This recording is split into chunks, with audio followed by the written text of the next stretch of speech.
Hello. So I decided this week to take a break from the Sunshine Channel's usual weekly meditations because stuff has got a little bit real for me, and I'm feeling excessively raw and particularly vulnerable in the last few days. And I know I'm not the only one. Chiron went retrograde yesterday, which basically means we're going to slow down and feel a lot of the feels.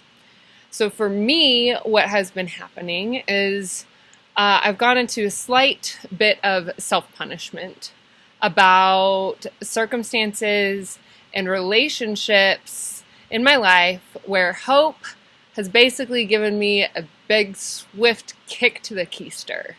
How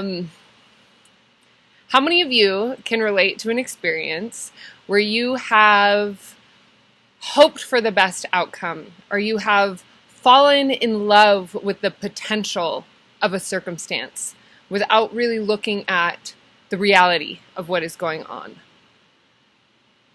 And how many times has that led you to complete and utter disappointment? Especially if that hope involves another person. Especially if that hope involves another person being able to realize their ways of how they are hurting you. And the funny realization that I have had about that is that every time that I have recognized that I'm holding on to hope, that I want something to change because I believe that it is possible, because I am a dreamer and I do believe in magic and all of these things are possible. So this happens to me quite often. But in looking at the relationship that I have had to hope and disappointment, every single time I have realized that the shift or the change for me in holding on to hope that leads to disappointment is the disconnect between me seeing what I am missing out on for creating for myself. So to look at that a little bit further, anytime that I have hoped for a different outcome, or I have wanted something to change that is outside of myself, what I have been missing completely and 100% is my relationship to myself and how I can shift and change my relationship to myself, which would change the entire circumstance that I was there experiencing in the first place. So what I've been learning about hope is that, one, hope is there for a reason. It makes us feel good. It gives us an opportunity to experience and daydream about the possibilities that can help us get through really, really difficult, hard, and trying times. Hope can be an absolutely beautiful thing, and it can also help us recognize where we are doing ourselves a complete disservice because we are not paying attention to ourselves. So with that, when you look at what is happening in your life, when you are not making yourself the priority, when your potential is not the main focus, when the potential of something else is the main focus, I challenge you in that moment to look at yourself and where are you putting yourself and your needs at second best, third best, or even fourth in line to the other people that are in your life or the other circumstances that are happening. And if you can really take a moment, even now, right now, if you have experienced the disappointment of hope before in your life, take a moment to look at right now, where in that circumstance were you doing yourself a disservice? Where in that circumstance were you not paying attention to the one thing that you do have control over in this life? And that is your perspective. Can you, in this moment, take a look at your perspective and shift your perspective? Can you take this opportunity to see how you can shift the memory or shift the correlation or the relationship to hope? Now, hope in my life has led to disappointments in all forms of political campaigns, in relationships, in school applications, in all sorts of things where really and truly part of that hope did come for, okay, what did I want for myself? What did I think would be best for myself? And what was I reaching for in getting for myself? Now, the funny thing about hope is that there's a very direct correlation with trust. That if hope and trust go hand in hand, who is it that you're putting your trust in? You're hoping, so you're putting your trust into an outside force, that something is going to come into a favorable outcome for yourself. But if you really look at how can you trust yourself? How can you trust yourself to shift the perspective so that the disappointment does not hurt as much as it has in the past, as much as it has now, and as much as it has had in the past? Because you cannot change the past, but you can look back and shift the memories and the perspectives that you have had on past events. That in lies the freedom of the hope, because you are putting the power back into your own hands. You are empowering yourself to shift your ability to heal emotional wounds, disappointment wounds, physical wounds, wounds that happen because of other people's actions, or even actions that you have done unto yourself that have created disappointment. So when you look at the possibilities that have gone on in your life, or circumstances that have led you to dead ends, you can recognize and trust that that higher force, that trust that you are putting all of your hope into, is leading you to the path that is going to serve your highest and best. It is leading you to the road that you are meant to be on. It is leading you to the path of your soul's purpose.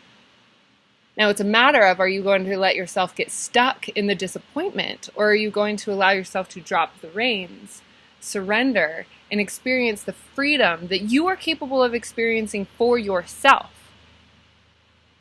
and finding forgiveness to those that you feel who have done you wrong, and recognize that they have taught you to be strong, that they have taught you to work on yourself. They have taught you to do the inner work through the pain. Now, isn't that a fun, lovely, double-edged sword, that the pain has made you stronger? So with that double-edged sword, you can cut the emotional attachments to the disappointments of hope. And recognize that with everything there is a light and dark side. That hope itself has light attributes and shadow attributes. And that hope is, the shadow attributes of the hope is not seeing the reality. Not seeing what is actually there in front of you and overlooking the challenge that is the obstacle that will help you grow. So even if you have skipped over those opportunities in your past, you can still go back and look at them and learn from them right now. The time and space that we are in right now is perfect to allow yourself a moment to slow down, to reassess, and take a look at what are holding you back. Because those memories, those sting points or those pain points are keeping you from living in your highest and fullest potential. No matter how much you think that you have gotten past that, if you still think about it and you have a physiological response, if your heart starts racing or you start to get a little bit emotional, or your body, or like things start changing, that's how you know you have more work to do. So when you look at those experiences and you see that and you feel that within your body and within your bones, you can give yourself the permission to actually go there, knowing that it is safe to work with your memories, that the event is not going to happen again. However, if you do not work with the memories and shifting perspective, the pattern can and will repeat itself. So you may not have the exact same event happen twice.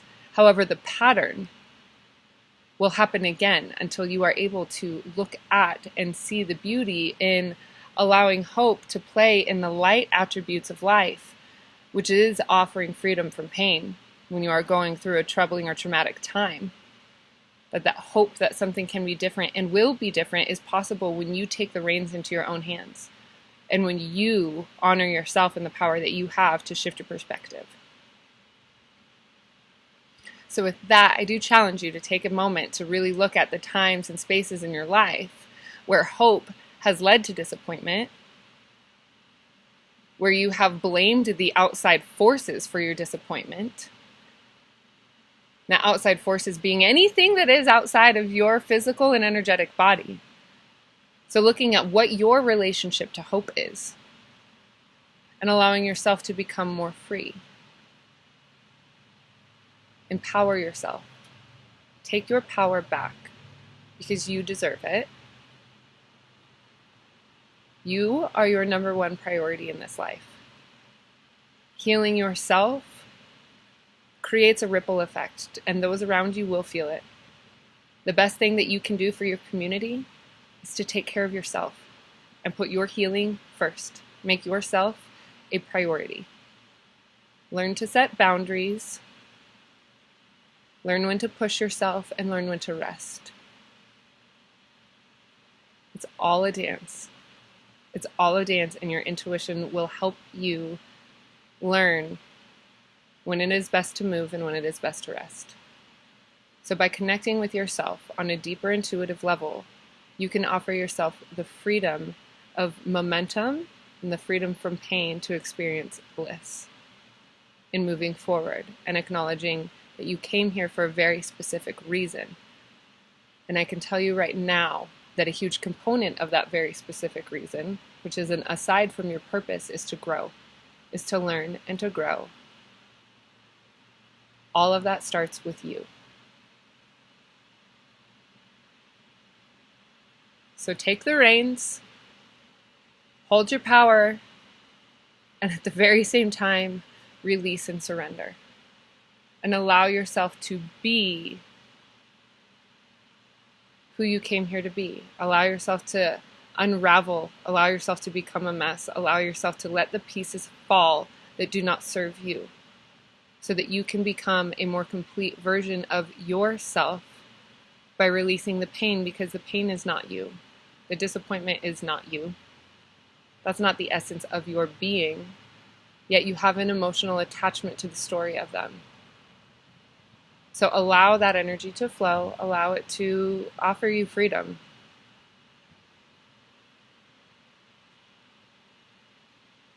So with that, go ahead and close your eyes for a moment, hands on your heart, and acknowledge yourself, the power that you have. Offer yourself gratitude and freedom and momentum for saying yes and taking the action steps to shift your perspective and honor your freedom that you deserve in this life. So with that, if any of this video resonates with you, if you have any comments or stories to share, I would absolutely love to hear from you. We have a growing Facebook community in a group that's titled The Daily Sunshine. Please like Psychic Samantha, or Psychic Medium Samantha Faye on Facebook, and connect with me through any means of social media. I'm thrilled to connect with you, hear your stories.